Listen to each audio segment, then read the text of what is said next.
इतनी सारी जो महिला है वो मेनोपॉज फेज में गुजरेंगी, लेकिन फिर भी इंडियन सोसाइटी के अंदर कहीं ना कहीं इसको इग्नोर किया जाता है। तो ऐसा क्यों है डॉक्टर? इग्नोर क्या किया जाता है, इसका मतलब ये है कि पब्लिक हेल्थ अवेयरनेस नहीं है। कोविड आने के बाद जो है मेनोपॉज फेज में जो औरतें हैं वो उसके जो सिम्टम्स है वो ज़्यादा रिपोर्ट्स होने लगे। After the covid menopausal symptoms ज्यादा सिवियर हो रहे हैं because of the inflammatory condition in the body.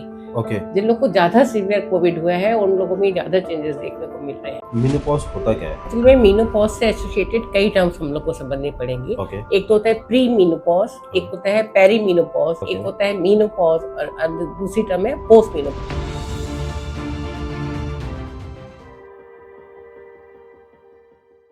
Welcome to our podcast.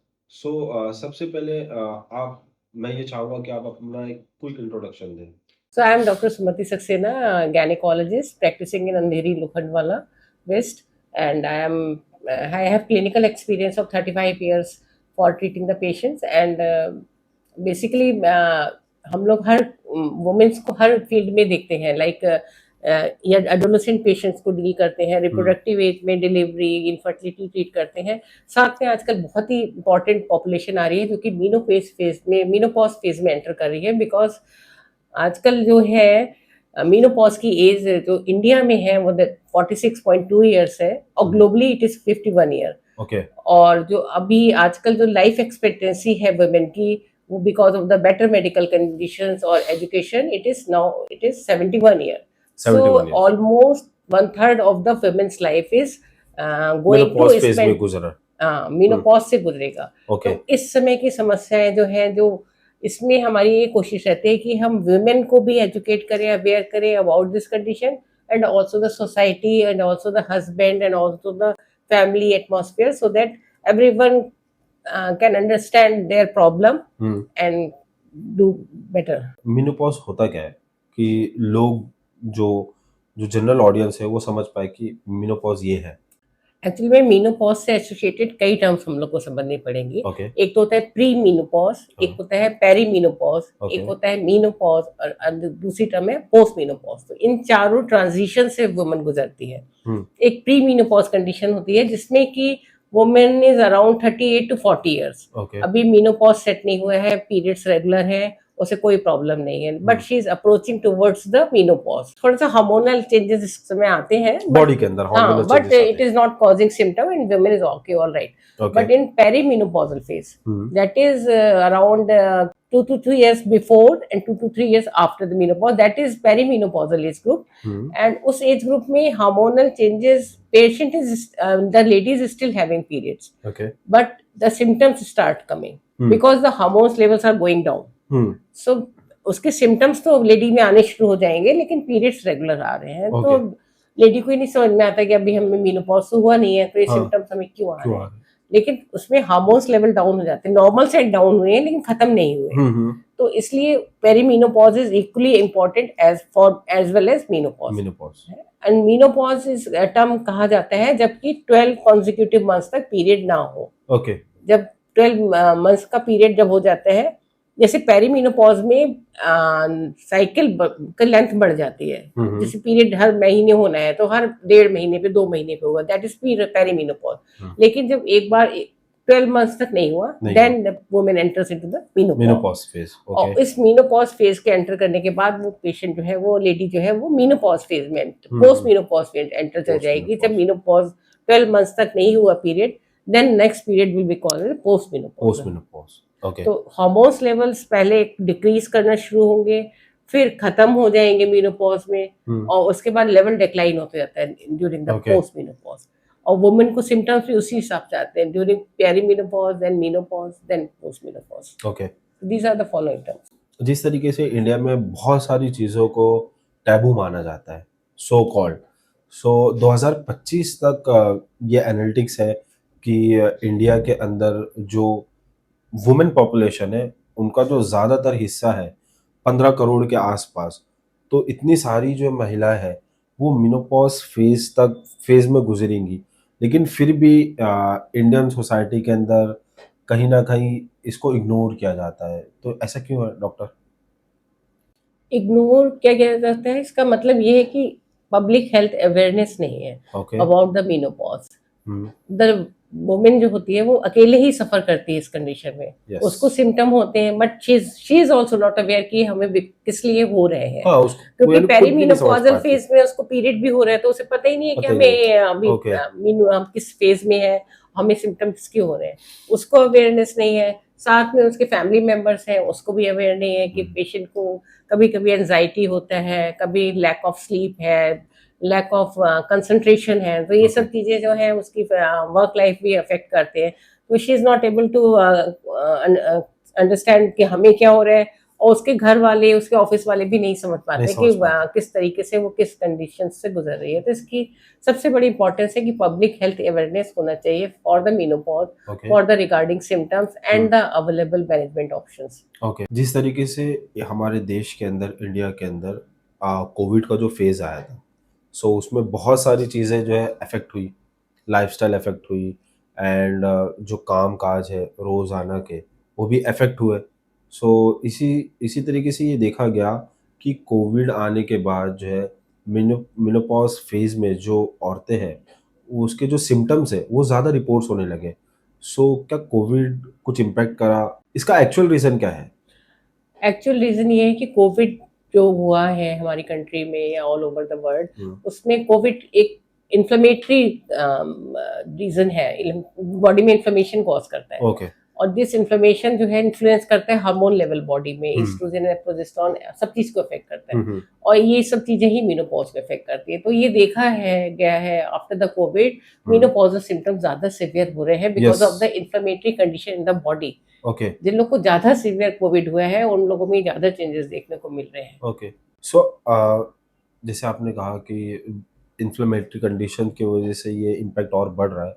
सो जिनको कोविड नहीं हुआ है, वो जो न्यू अभी जिनके अभी पीरियड स्टार्ट हुए हैं, जो अभी जो लड़कियां यंग जनरेशन है, उनको भी ये शिकायत ज़्यादा हो रही है। हाँ, उससे पूरा हार्मोन लेवल पे इफेक्ट करता है, बॉडी का हार्मोन पे इफेक्ट करता है। तो कुछ लेवल पे कि ईस्ट्रोजन लेवल, ईस्ट्रोजन होता है उस, ऐसा देखा गया है कि मीनोपॉज जो है, प्री मीनोपॉजल वुमेन है मीनोपॉजल, हुँ। तो कोविड को ज्यादा इफेक्ट किया है प्री मीनोपॉजल वुमेन में, ज्यादा प्रीमेनोपॉज़। हुआ है। Okay. But they are better to cope because hmm. उनमें ईस्ट्रोजन हार्मोन होता है तो वो ज्यादा कोप कर पाए, उनमें रिकवरी रेट ज्यादा है। ज़्यादा है। पोस्ट मीनोपॉजल में कोविड कम हुआ बट हुँ। दे आर, जिसको हुआ उसको सिवियर हुआ। सिवियर हो। तो ओके। वो बिकॉज ऑफ द हार्मोन, क्योंकि कोविड जो है वो हार्मोन पे इन्फ्लुएंस होता है और सारी इन्फ्लेमेशन जो होता है वो हार्मोन्स पे डिपेंड करती है डिपेंड्स करते और हैं। वो हार्मोन्स को ऑल्टर करता है ओके, कोविड। ओके। तो इन सब चीजों पे हुआ है, कोविड का असर मेनोपॉज लेवल पे हुआ हुआ है। है।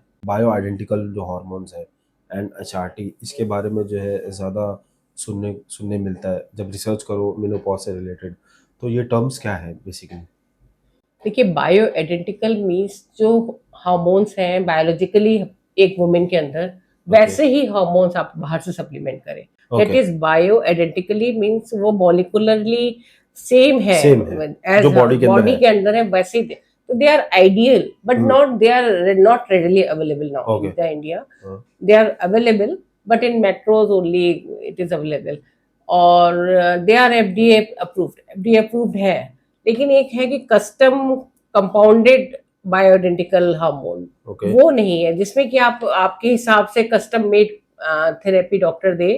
उसका उतना क्लिनिकल रिसर्च नहीं हुआ है कि आपके हिसाब से वो एक सर्टेन डोज है दे कैन गिव यू बायोइडेंटिकल में। बट अगर आप कस्टम कंपाउंडेड चाह रहे हैं जिसमें कि केवल प्लांट ओरिजिन का है and that is customly made for you, उसको अभी एफडीए अप्रूव नहीं मिला है, क्योंकि उसमें क्या डोजेस है, उसका क्या, उस पर रिसर्च अभी नहीं हुई है। और जो नॉर्मल एचआरटी हम लोग देते हैं उसमें काफी रिसर्च हुई है, वो आजकल लो डोज एचआरटी आ गया है। ओके। और जो हार्मोन्स हैं वो सेफ हार्मोन्स यूज किए जा रहे हैं, safe level, safe type of estrogen, safe type of progesterone. So it is very safe now to give hormone replacement therapy in menopausal women. ये किस एज ग्रुप को ज्यादा इम्पैक्ट कर रहा है मेनोपॉज? एज ग्रुप तो 45 टू 50 ईयर्स में normal age group है जिसमें ओके। कि मेनोपॉज होता है। जो जैसे कि आपने कहा कि 45 to 50 years of age group, so जैसे मुंबई हो गया, दिल्ली हो गया, बेंगलोर हो गया, हैदराबाद हो गया, यहाँ के ज़्यादातर जो वुमेन्स हैं वो they are also working professionals, जो अपने करियर को लेके भी हम्म। बहुत आगे बढ़ने के लिए हमेशा उत्सुक रहते हैं कि हम आगे भी बढ़ें। तो उनके लाइफ के अंदर जो है, अगर मेनोपॉज फेज वो एंटर कर चुकी है, तो वो अपने आप को किस तरीके से बैलेंस करें, कर प्रोफेशनलिज्म और जो उनका करियर है उसको, और जो ये फेज में अगर वो एंटर कर चुकी है। हाँ, this is very important question. Hmm. क्योंकि मीनोपॉज में जब वुमेन एंटर कर रही है तो उसको कई प्रॉब्लम होती हैं, जो कि फिजिकली प्रॉब्लम होती है as well as mental and psychological सब प्रॉब्लम होती हैं। ओके। तो बिकॉज ऑफ दैट उनका जो ability to concentrate on their work वो भी कम होता है, होता है। ब्रेन फॉगिंग होती है because Okay. Oestrogen levels are declining, hmm. और they are not able to sleep properly. Also, sleep pattern is also disturbed, Okay. and their emotions are also disturbed. They are more of anxiety. There are more of restlessness, and so all these things leads to decrease in their work performance. So for this they have the solution, like they have to follow the lifestyle, healthy lifestyle pattern. In this diet बहुत important है। एक तो diet में सबसे ज़्यादा important होता है कि जैसे लेडी को हॉट फ्लैशेस होती है ड्यूरिंग पेरीमेनोपॉज एंड मेनोपॉज, तो उस टाइम ये इम्पोर्टेंट है कि डाइट में ज़्यादा स्पाइसी खाना जो होता है उसे नहीं लेना है। ओके। और कैफीन कम लेना है, चाय कॉफ़ी इसका लिमिटेड क्वांटिटी लेना है। और एक बहुत इम्पोर्टेंट है कि स्मोकिंग भी अवॉइड करनी है। Smoking भी। हाँ, ये सब चीज़ें जो है बहुत इसको बढ़ावा दे मेनोपॉजल देती है। सिस्टम को बढ़ावा देंगे ओके। आपके। उसको अवॉइड करने के लिए आप डाइट सिंपल रखें, simple in the complex carbohydrate, और hydration is also very important. Okay. आपको अपना वाटर इंटेक काफी अच्छे से बढ़ाना रखना पड़ेगा। है, और उसको वाटर इंटेक अगर रखेंगे तो ये सब सिम्टम्स सबसाइड करते हैं। ओके। तो आपको डाइट पे ख्याल रखना है, आपको वाटर इनटेक पे ख्याल रखना है, plus exercises are very important for the menopausal phase. जैसे कि इस एज में आपका ईस्ट्रोजन कम हो रहा है, प्रोजेस्टेरॉन कम हो रहा है, तो मसल वीकनेस हो रही है, बढ़ेगी। ईस्ट्रोजन मेटाबॉलिज्म अफेक्ट कर रहा है, आपका मेटाबॉलिक रेट कम हो रहा है। ओके। तो उसके लिए आपको लाइफ में एक्सरसाइज करेंगे, एक्सरसाइज में वेट बेयरिंग एक्सरसाइजेस भी करनी है, और साथ में yoga meditation okay. To decrease the stress, वो भी बहुत इंपॉर्टेंट ओके। है। साथ में स्लीप पैटर्न फॉलो करना है। जैसे एक उनका स्लीप पैटर्न इस तरीके से होना है कि प्रॉपर स्लीप उनको 8 से 9 घंटे की डेली मिलना जरूरी है। तो उसके लिए early to bed like 11 o'clock चले 11 जाएं o'clock, तो स्लीप yes. के लिए, एंड 7 in the morning, तो एटलीस्ट 8 hours स्लीप